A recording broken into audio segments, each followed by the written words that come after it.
Hello, my friends. Welcome to the class. As we were preparing for it, we thought about this great theme, which is self sabotage.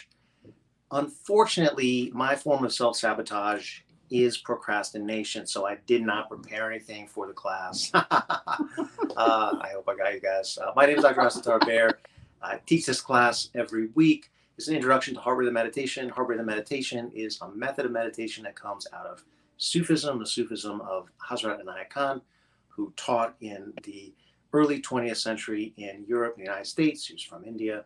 And I have with me my friend and fellow teacher, Leah Schaefer, who's been a student and teacher of meditation for many years, and we're delighted to have her with us on the program.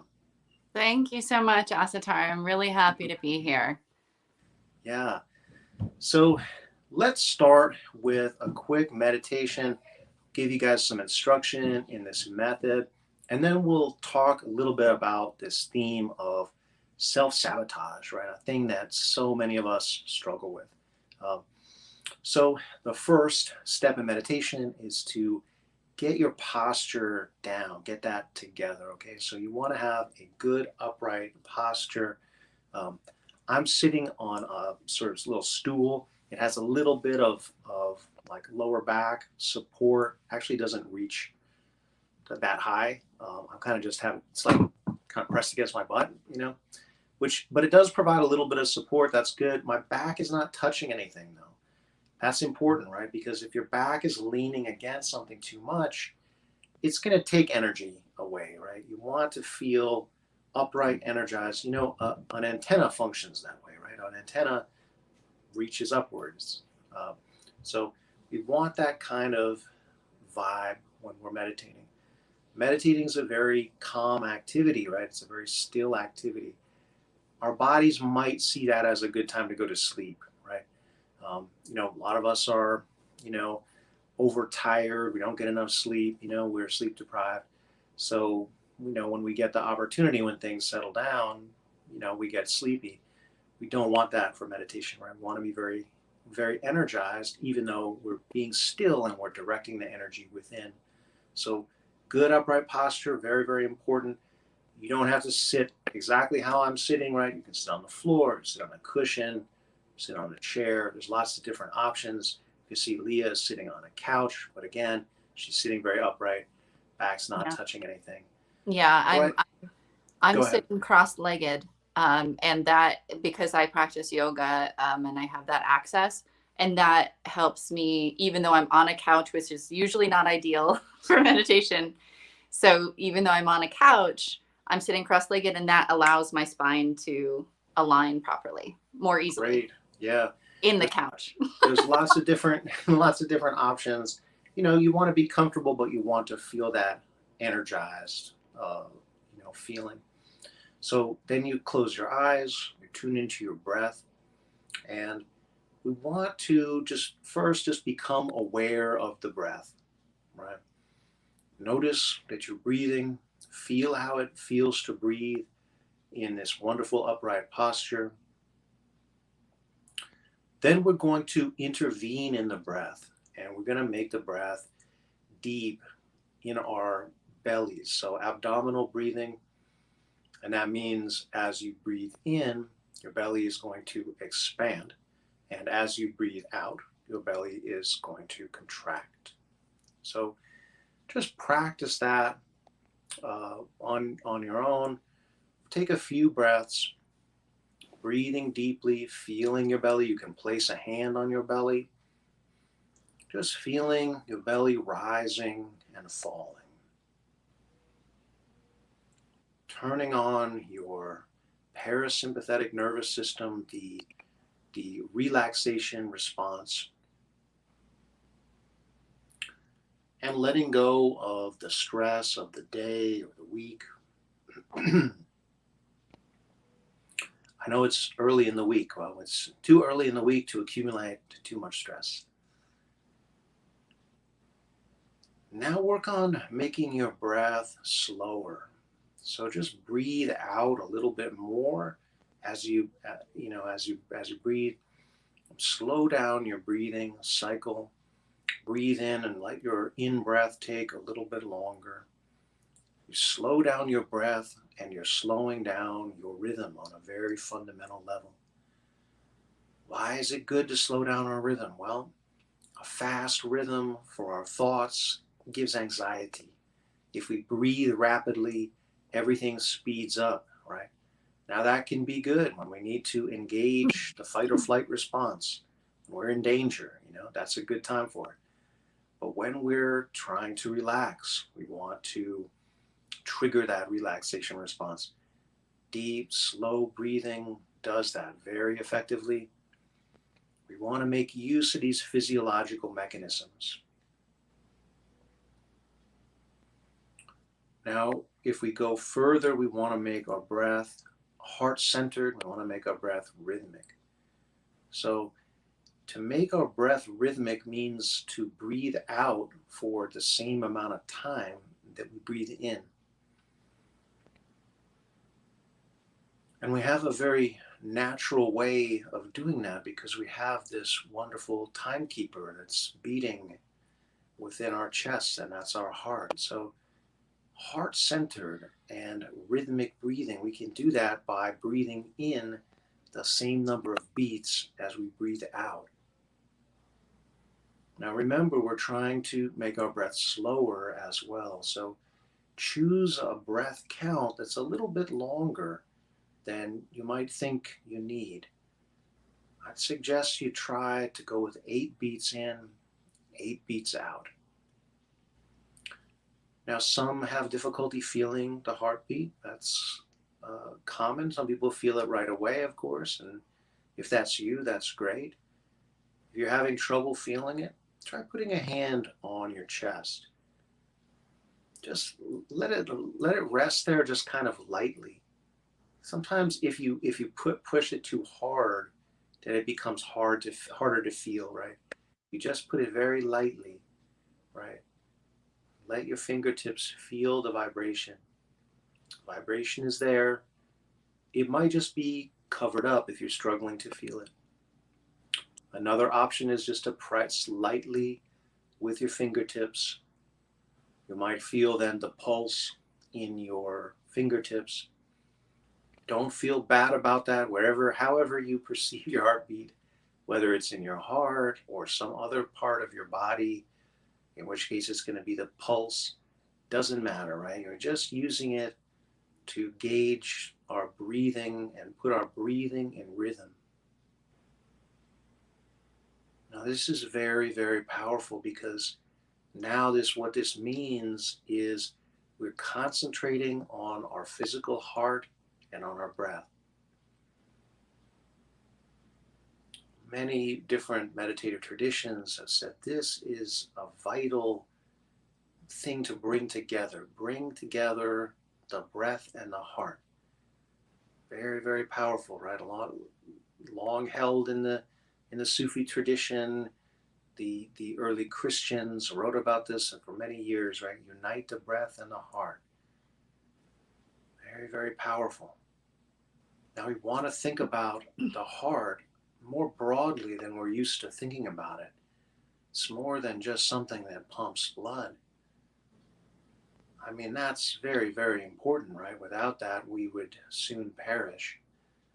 But the heart is also the center of our emotions, our principles, our values, who we are, what matters to us, where we're going, where we've been.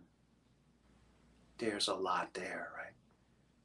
So the famous line from Hazrat Inayat Khan is that your heart is so vast that it contains the universe.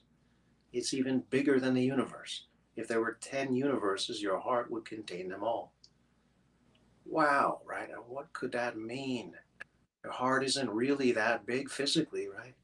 But the energy of your heart is. That's incredible, right? That's what we want to tune into, that vast heart. That heart that can feel all. All emotions are there.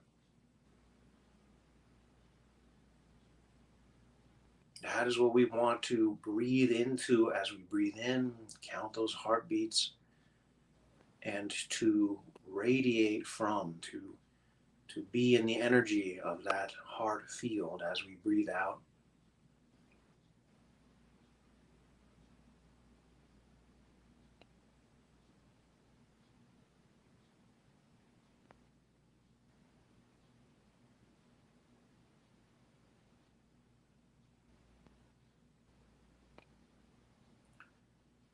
Now I know I'm giving you a lot to do, so if you feel like you're juggling a bunch of plates right now, that's okay.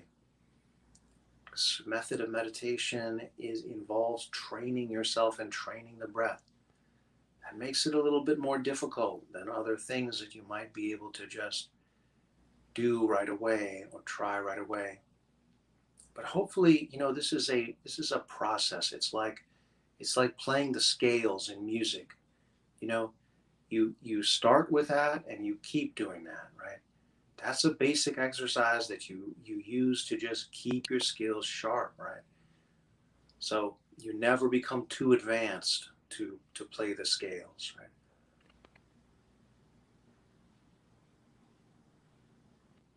Developing your breath, feeling the rhythm of your heart, breathing deeply, breathing slowly, breathing rhythmically, breathing in a heart-centered way. And the final step is to make your breath full, to breathe more than you usually do, to squeeze your abdominal muscles as you breathe out, and notice that you can breathe out a lot more than you thought. And then that frees up space for you to breathe in a lot more than you thought. The more you can do that, the stronger and bigger, more powerful your breath becomes.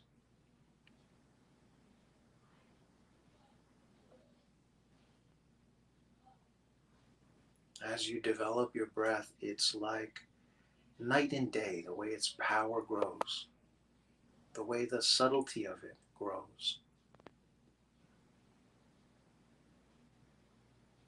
Breath is the first teacher and the last.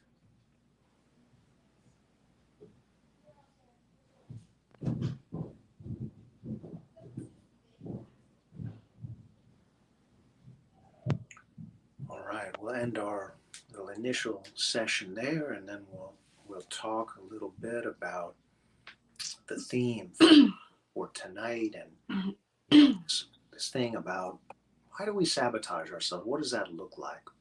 So I'm gonna turn it over to Leah for a little bit here. Thank you so much, Asatar. So this topic is really, really close to my heart. I've witnessed people that the people I would love the most in the world suffer from self-sabotage, so suffering at the hands of self-sabotage. And it really, to me, it's honestly a source of some of the greatest tragedies that I've witnessed myself.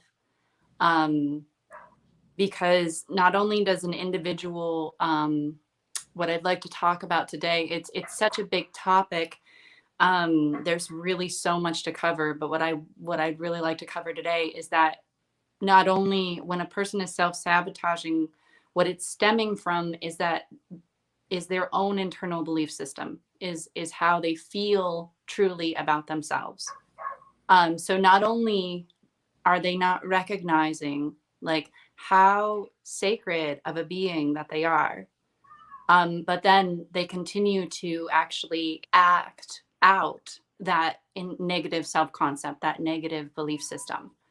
So I've been diving into this topic quite a bit.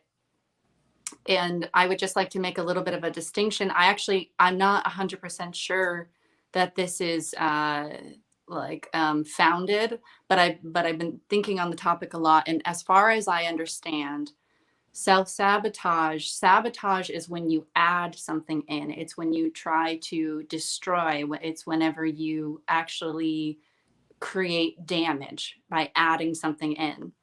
Versus abandonment, self-abandonment would be to withdraw support. So it's ceasing to support. So it's very much I don't want to get too much into the nuances here, But it's the difference of negative reinforcement versus punishment. Punishment is when you add something in, negative reinforcement is when you take something away. And so Which one I'm do you just, think you do more yourself of these? I feel like I might do avoidance more. yeah, I definitely do more abandonment. I do more of the withdrawing of the support than the actually adding in. But the adding in, it's everywhere. It's really, really prevalent, and it comes out, I find, most, like on the most basic level, it comes out with negative self-talk. Okay. And Mm-hmm. so and where do this negative self-talk come from? Their thoughts. And where do thoughts come from? You know, according to what our method of meditation, according to Harper the meditation, thoughts start as feelings. And so it really is stemming from an internal feeling of not being valuable enough to actually attain and keep your dreams, whatever those dreams might be.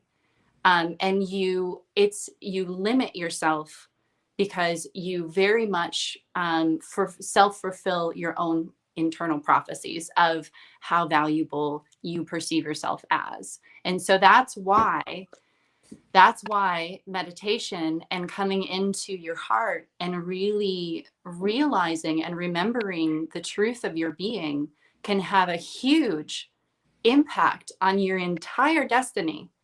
Mm. You know, Nathaniel Branden says, I have a quote here from Nathaniel Branden, who's a psychologist on the topic of self-esteem. And he says, our deepest view of ourself shows up in the 10,000 choices that add up to our destiny. Mm. You know, and so that to me is like, this is such a big topic because it very much how we view ourselves internally, we will self-fulfill. And not You only ever that, catch yourself saying something to yourself that you would just never ever say to another person? I do this all the time, right? I have tons absolutely. of negative self-talk, you know. I mean, because I have such long white hair and beard, people tend to think that I'm perfect and I don't engage and stuff like that, you know. I mean, you thought that until now? Ha ha I always think that. ha. I have a huge amount of negative self-talk, and it's like horrible because I'm always putting myself to a different standard than I would ever put to somebody. I mean, somebody else, I would be like, oh, I mean, you know, you're doing so well, right? You're trying your best. And for myself, I'm like, you motherfucker, come on, get your shit together, right? Like this, right? Like it's like, oh my god, right? I Yeah. don't know. I mean, I'm just talking about myself here. I don't know Well, what you deal what you deal with. what's interesting too, Asatar, for you in particular, is like, I think that you're lucky because you use negative self-talk to motivate yourself. Sometimes. Sometimes, That's true. yeah, sometimes. I Is think that true, sometimes I manage actually? that. Yes, that may be the case. Like you're I like, love work your very harder, positive you know? interpretation of it, though. That's fantastic. You're just like, work harder, you know, like this kind of like being hard, like, you know, you push yourself forward. It's Um, important to know how to push yourself, right? I mean, there's a certain way that you don't want to be self-indulgent, you know. yeah. And you know, we can sabotage ourselves sometimes by not asking enough, right? Or we you know, we do the wrong things, let's say, right? We put our energy in the wrong place. If we put it, you know, in one place, we break through, perhaps, you know. Yeah, exactly. Exactly.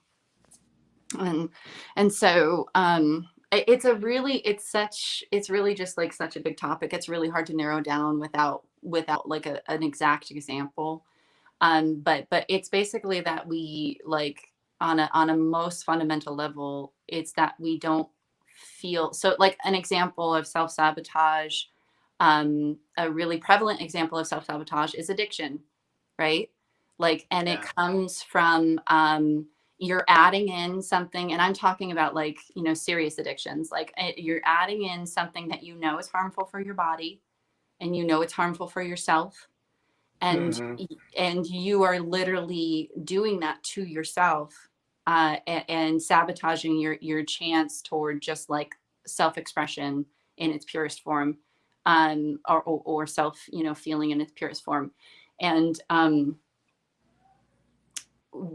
when you're actually, having one of these problems, it's actually because it's a fear-based decision. It's based off of fear, and you're trying to cope with something that you're afraid of. And what ends up happening on this internal level is that, basically the thing that you're afraid of is that you're not worthy of the dream that you desire, or whatever that might be, on any level, on any scale. So That's so true. We have a note here from Neil. Hello, Neil. Welcome to the class. hi. Said hello, and then he said, "Oof." I mean, I think you might be feeling what we're talking about, right? We all have our own style of self sabotage, right? I mean, and it might be different for one person than it is for somebody else, right? I mean, we have different ways of avoiding what the thing that we're supposed to do is, right? That can be it. Or like Leah's saying, right, adding something that we know is going to make it harmful, make it difficult, maybe make it difficult for us to even see what Mhm. it is we need to be doing, right? Because knowing what we should do when is actually a huge piece of information for ourselves to uncover, right? To know about ourselves. What should we be doing right now, right? Out of all the things. I bet you everybody like wishes they could just like ask that constantly. Like, what Just should I text be us doing? and we will tell you what you should do right now. Yeah. I mean, it's that easy. Ask your meditation teachers. Uh, no, I mean, of course you have to be your own judge, right?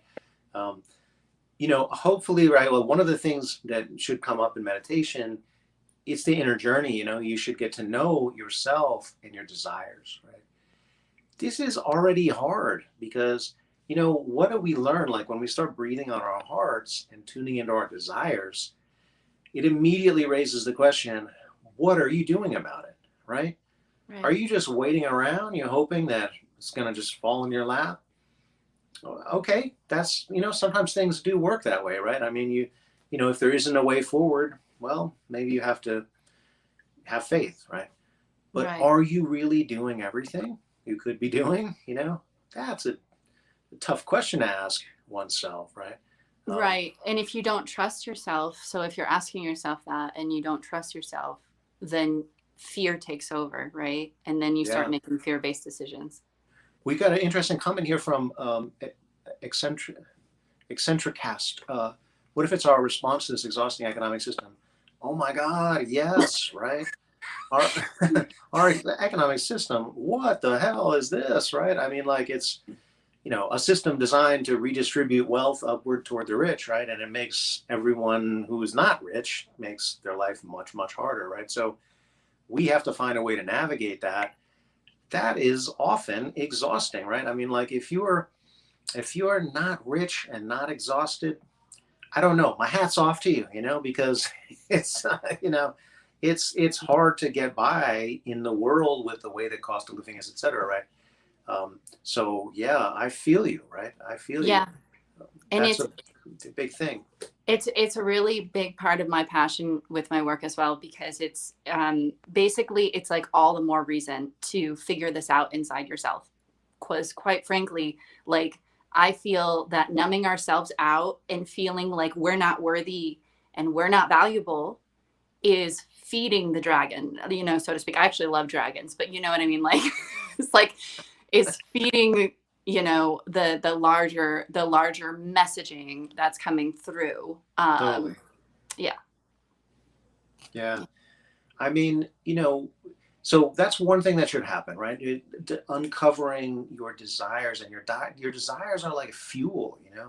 Um, but then we have all of these, we have all these things that come up around that. Like, you ever notice this, right? I'm noticing this for myself all the time, right? Like, I feel a desire, and then I start feeling bad about it almost right away. Like, oh, I shouldn't feel that way. I shouldn't want that way, or whatever, right? Like, So we have this within ourselves. Like, are we comfortable receiving the things that we want from life, right? Do we put up obstacles because maybe we feel like, you know, a deep pain within us, right? A wound that says, life, this is how life works. Life is, you don't get what you want, right? Maybe that's the place that we're coming from, because maybe when we were children or maybe when we were adults, we had that lesson driven home to us, 100% Asitar. Okay, we have another comment from the. I missed one from Eccentric Cast. The world's exhausting. Yeah, gravity is exhausting. I know, right? I know. Wouldn't it be amazing if we could just be in this realm of spirit, right? That is free from all these limitations, right? And wouldn't it be even more amazing if we could feel that at the same time as we felt what it's like to be in here, right? I mean, because we're both of those things, right? We are our spirit utterly and completely free, unbounded, unlimited, right? And yet we're also physical beings.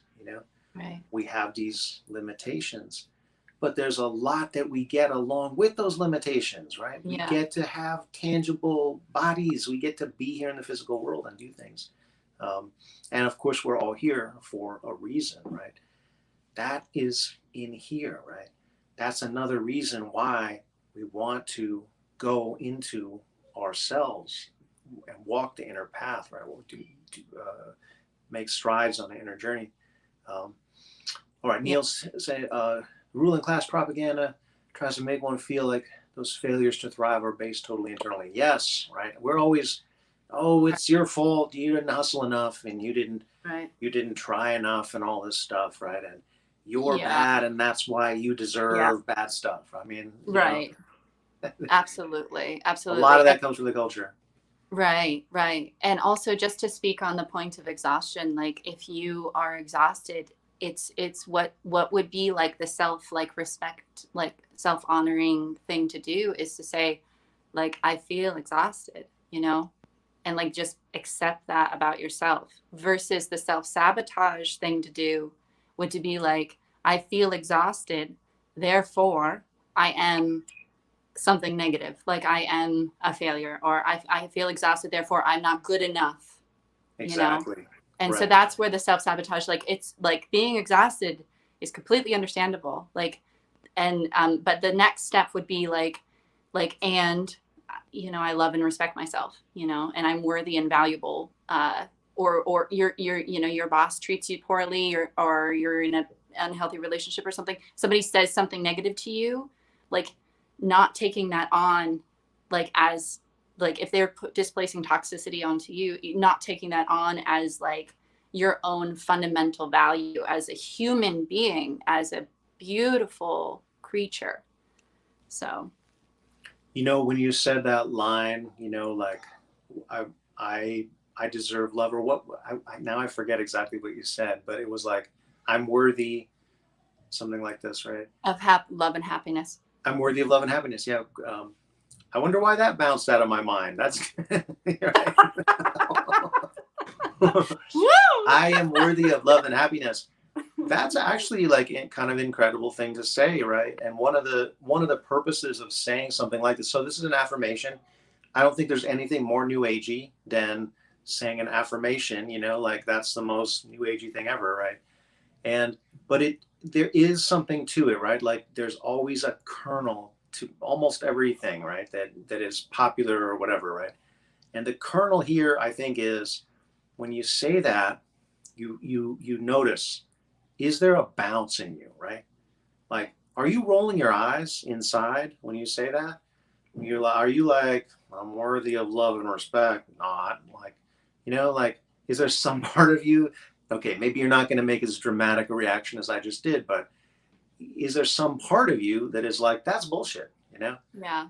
And when you say it again and again and again, you get clearer on that, right? And you're like, oh my God, I don't believe this about, right? I don't believe I'm worthy of love and respect. That's an amazing realization, right? Because then now you're getting somewhere, right? Now you see, where the hell did you get the idea that you're not worthy of love and respect? Right. Exactly. And that's the self value. That's the self value.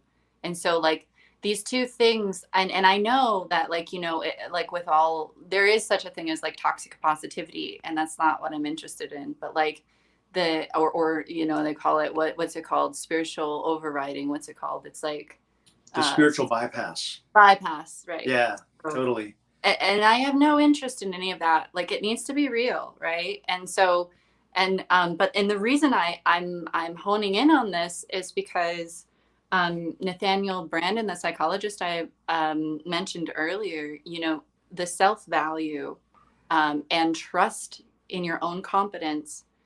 If you can get those two things, like you can do anything. And the most important thing to me is that you are free enough inside yourself to pursue your dreams, whatever they are. And your Absolutely. dream, yeah, right. So Yeah. yeah. We have another comment here. Sometimes I love being in my dream. Yeah, dreams are amazing, right? I mean, we need to dream, like if we don't dream, we have a problem, right? We're stuck in this like narrow mental box and we're like, oh, this is how the rules are, right? In dreams, the rules are very different, right? It's a very expansive kind of space that is liberating for a certain part of us. So yes, that's fantastic, right? Yeah. We And don't want to lose track of that. And then I have another comment, another part of the comment. Capitalism creates isolation. Isolation has physiological effects on our body. Very true. Yeah, yeah, we're I not agree. meant to be isolated from each other. Right. I We're completely meant to agree. connect. Yeah. Yeah. And the dream, the interesting thing too about the dreams is like you really are moving into a subconscious space. And when you come into your heart space, which we're going to do, which we did earlier, we're going to do it again, you're coming into your subconscious space. And so you're able to access, like, limitations are good, and it's like worthwhile of like acknowledging reality. I'm limited in these ways, right? But then the self-sabotage comes into play when you start placing a cap on yourself because of a negative self-concept.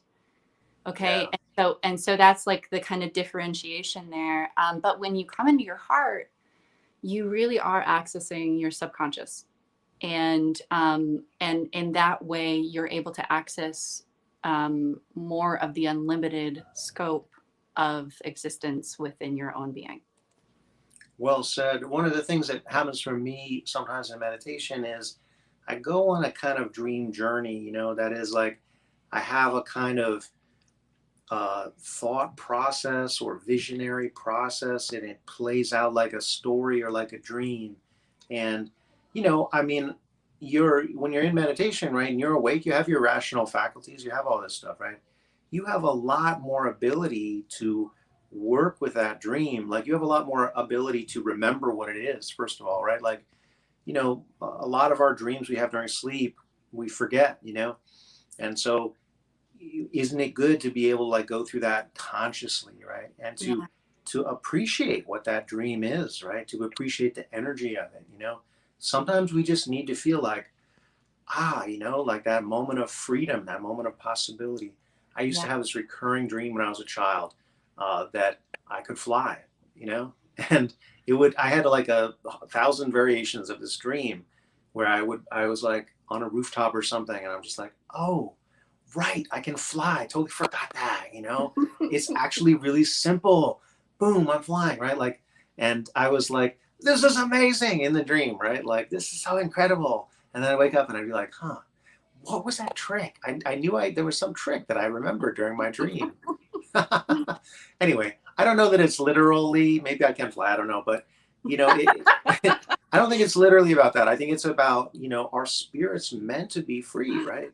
That's Yes. what it is. Yes. And Yeah. it's like symbolic of that, right? So Yes. we need to experience that, like, I mean, I'm sure if I could fly, I'd feel very freed by that, right? But sometimes just feeling that, right, even from a dream, that can be enough, right, to shift your frame of reference.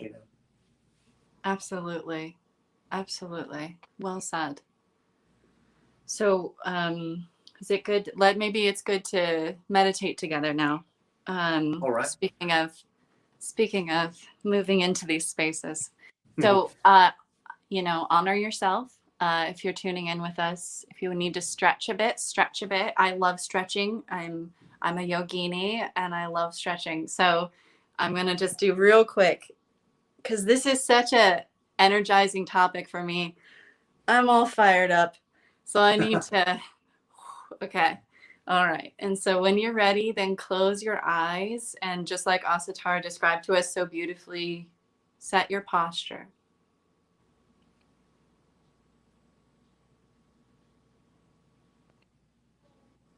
And I would like you to acknowledge and come into the space of your heart. So try to feel your heart.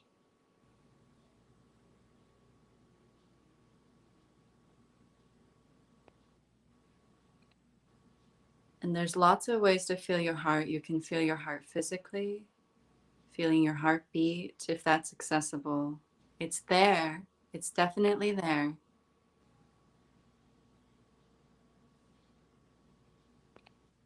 But you can also feel your heart emotionally. What's your heart feel like today?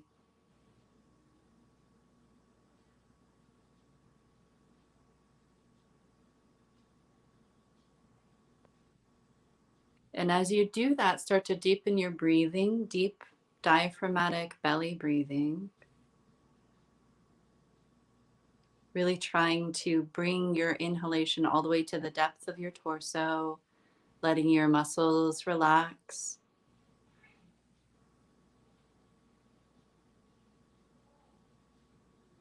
And as you exhale, most of the exhalation will be natural, but really finishing the exhalation by contracting your abdomen at the end of your exhalation to get all the air out of your lungs. You have to, this is a moment of self-trust. Will there be another breath? Can I really exhale everything?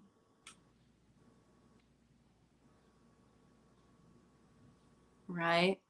And then that inhalation, relaxing into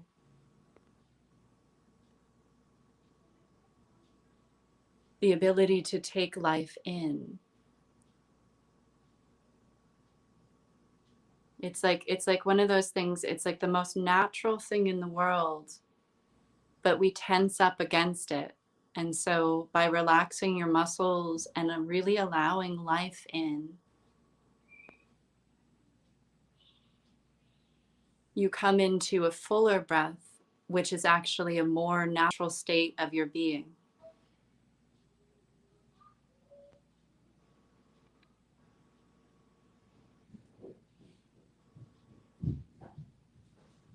And again, returning as you breathe this way, returning to your attention to your heart. So holding both those two things at once. And maybe even feeling the interplay as if you can feel the way that your breath moves through your heart.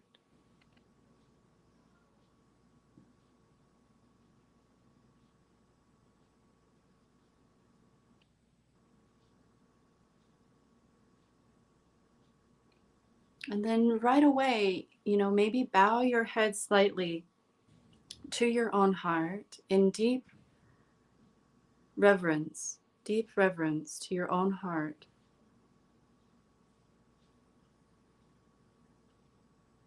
And whatever you're feeling in your heart today, whatever you're feeling, my darlings, whatever you're feeling, just full self-acceptance, full honoring.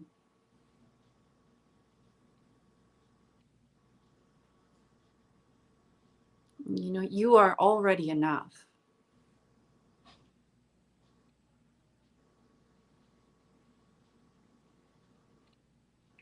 Everything from this moment on is like the whipped cream. You get to have fun. You get to express. You get to express whatever your heart wants to.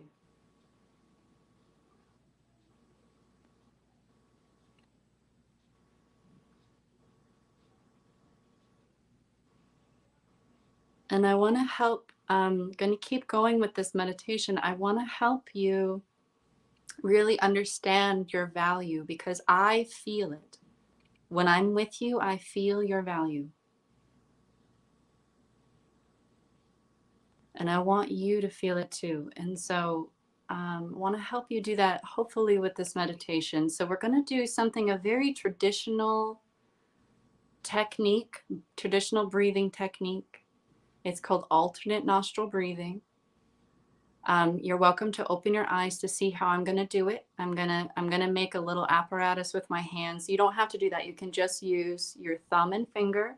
And I'm not going to place it low on my nose. I'm going to place it right here, right below the bone, because then I barely have to touch it. Okay. And so I make a little apparatus. It's a yogi thing. Don't worry about it. But then I'm going to place it close to my nose. And when I'm doing the alternate nostril breathing, I'm just going back and forth, very gentle, very gentle. Okay. And so go ahead, set that up, and then take a few deep breaths to get yourself ready. And then as you're ready, close or block off your left nostril and then exhale out your right. Inhaling back into the right. And then stopping in the center for a moment, feeling your heart. And then exhaling out your left. Inhaling back into the left side. Stopping for a moment, acknowledging your heart, your center. And then exhaling out the right.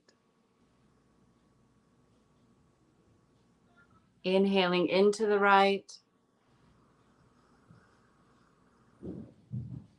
Center. Exhale the left. And keep going this way at your own rhythm and your own pace. You're basically creating a pendulum effect. And the next time that you inhale into your left side in particular, and you can even just decide that you want to just focus on that left side. So maybe you just close off the right nostril and focus only on the left side, inhaling and exhaling out the left side of your body, the left nostril. I want you to really feel, as you breathe this way, all of the time, all of the matter, all of the energy, the ancestors, the plant life, everything that has had to come into play for you, my dear, dear one, for you to come into existence in this moment. All of that energy and momentum, all the lives before us that we have all come onto each other's shoulders. We lift each other up, and each generation we bring them on our shoulders as well. And you are the outcome of all of that love, all of that dissonance, all of that creation.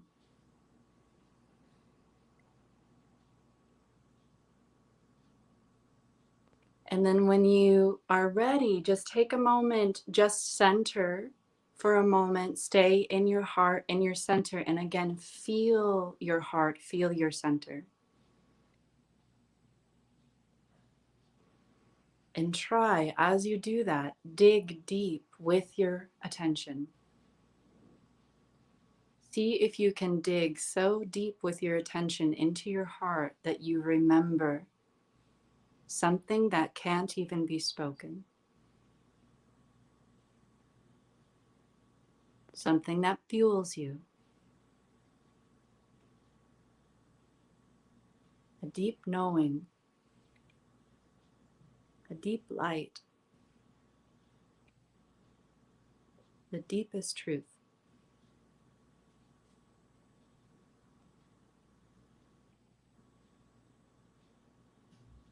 And then as you're ready, we're switching now sides. blocking the left nostril and then breathing in and out of the right. So breathing in and out of the right nostril. And really, again, from your heart, starting from your heart, exhaling out to the right as far as your breath will go. And then inhaling back into the right side.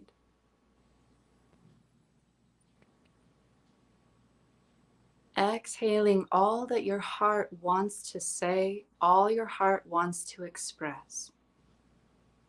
Into the future of your life. If this was a timeline on some x-axis, we would move into the future through the right side.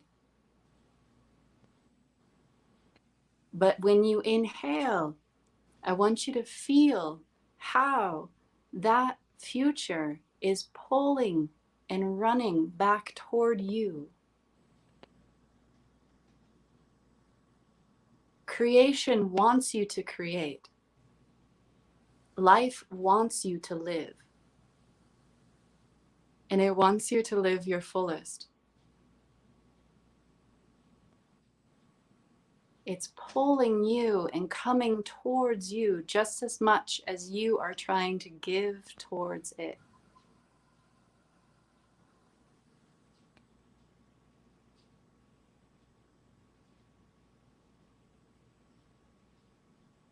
And it's coming from exactly who you are right now. So coming back to center. And maybe placing your hands on your heart as you breathe. And just telling your heart, you know, I trust you. I trust you. And you're already enough.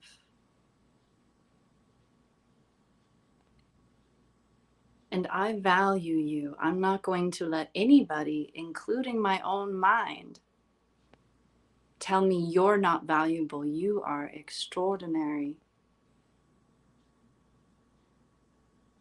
Life has come in to form you.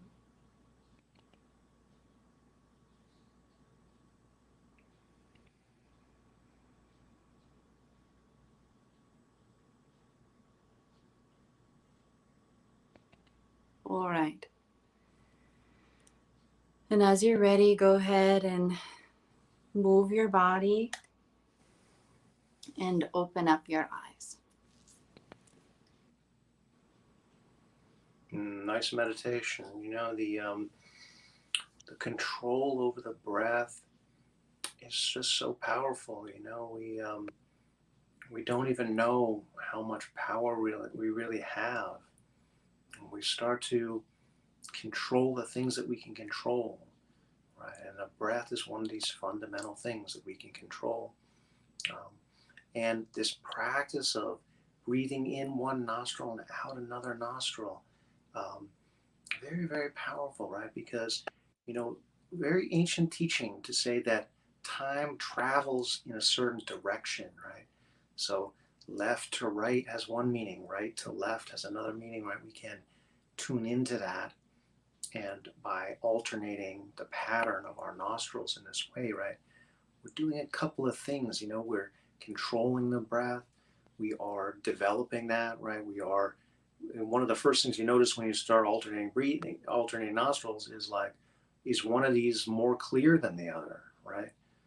You might notice that your nostrils become clear or constricted very easily, very quickly. And that's because your nasal passages have a blood flow through them, right? And so, you know, there's times where that becomes inflamed, and then you have the airflow is very restricted, right? This is a lot of times, you know, you have an allergic reaction or a cold. A lot of it is that inflammation here, right? That inflammation happens very quickly. So, and that means something, right? If it's easier to breathe through the left side versus the right side, right? This means something about which side of you is more active, which side of you is more passive, which one of those at the moment is being more activated, right? And I think this also says something about self-sabotage, because there's ways that we sabotage ourselves that are like my grandfather did this funny thing when I was a kid. I always thought it was hilarious. Um, I'd be going around with a ball, and we'd be, playing ball, one of those big balls, and he would go and try and pick it up.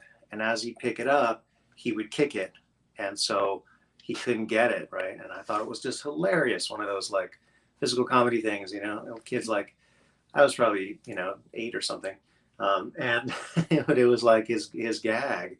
And how often do we do that, right? Like we sabotage ourselves by kicking the ball away that we're trying to pick up. Right. That's such a great example. Because it's like, so what are we doing? We're doing too much, like if we just didn't do that, we didn't kick as we were trying to pick up, but just do one, right?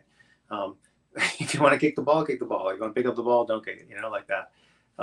So some part of it is we're being too active, right? And right. Here's the thing, right? Your heart knows what energy would be better to use in a situation, right? Would it be more? Sometimes we're not active enough. Sometimes we need to be like, no, I'm going to get that ball, right? Like I'm going to work harder at it.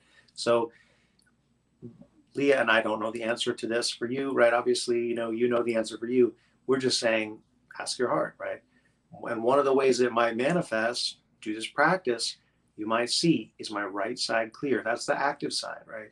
So maybe that's something to investigate, right? Is that clear because it's saying be more active in trying to get this, right? Or maybe it's the left side that's more clear. That's the receptive side. So that the message might be, well, maybe it's time to stop kicking the ball away, right? Maybe it's time to, let it fall into your hand, so we need these kind of mechanisms just to give us some direction as we're exploring this stuff. Most beautifully said, Asatar. Yeah. Well, it's a big theme, and we could say a lot about it, because this is a lot of what we deal with in life, right? I mean, we get in our own way. If we stop doing that, or just even did a little bit less of it, we would be way ahead, right? So one of the things that we're trying to become aware of is, what are the ways that we're doing that? What are the ways that we're limiting ourselves? It's even hard to know, because we like our limitations. We're comfortable in our cage, Yeah, exactly. It's like when we self-sabotage, what we're doing is that we're trying to come back into alignment with our negative self-concept, because it's foreign to be outside of that.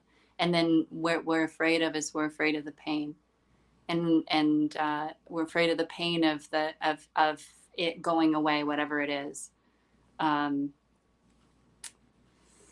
Yeah.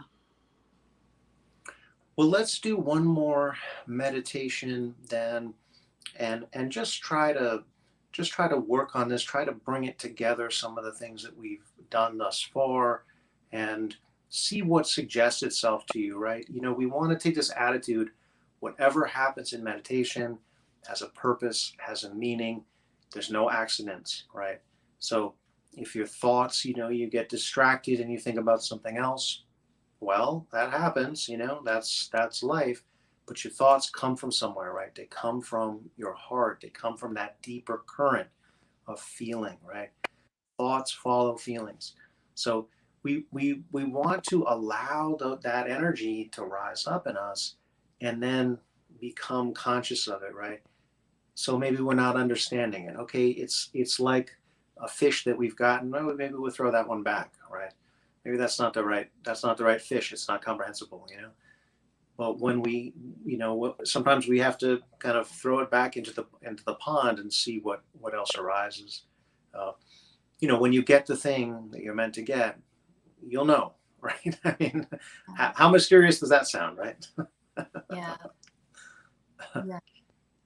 Yeah, and you can trust that. It's like you can trust yourself to hold the things that do come to you, that you're worthy of them, and you can trust that. Absolutely. All right, well, let's do our final meditation practice then. Sit in your good upright posture and feel your alignment. You have good alignment. That makes everything a lot easier. Right? Notice, are you holding your head too far forward, maybe to one side, too far back? Notice, where are your shoulders? Where are your hips? Where's the center line of your body? And you tune into your breath and feel the energy flowing into your heart as you breathe in and radiating out from your heart as you breathe out.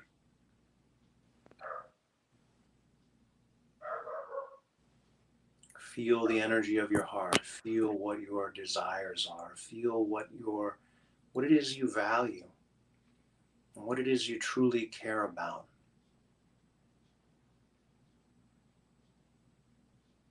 And you might think about then, how do you spend your time? Does it line up with the things that you really value?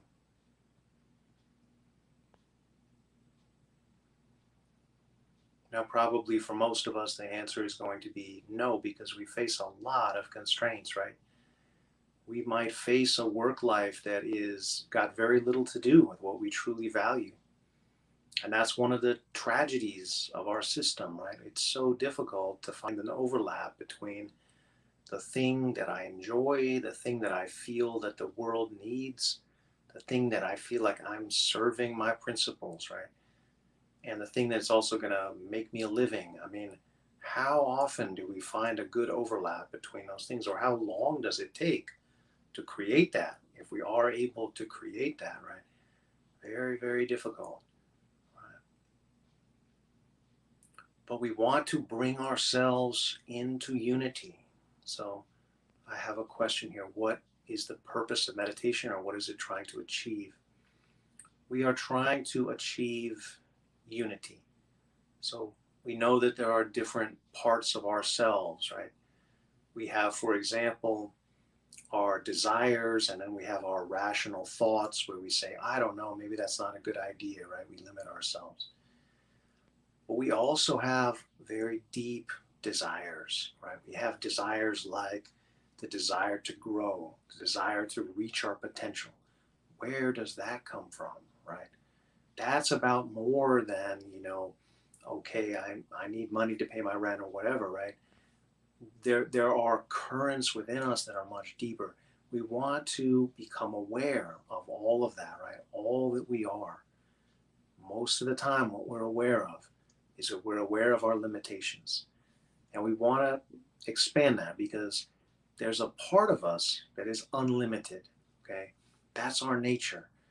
Meditation is about experiencing that, experiencing the unlimited, and using that, right, to fully understand ourselves. We cannot understand ourselves if we just understand our limited minds and, our limited experiences and our limited individuality. It's too limited, right? We can only really understand our individuality in its context. And the context is the eternal, unbounded, perfect nature of our being. Meditation is to explore that. Meditation is to uncover that, right? So that is like the big picture of what we're trying to do. Now, we might use different techniques to try to approach that, right?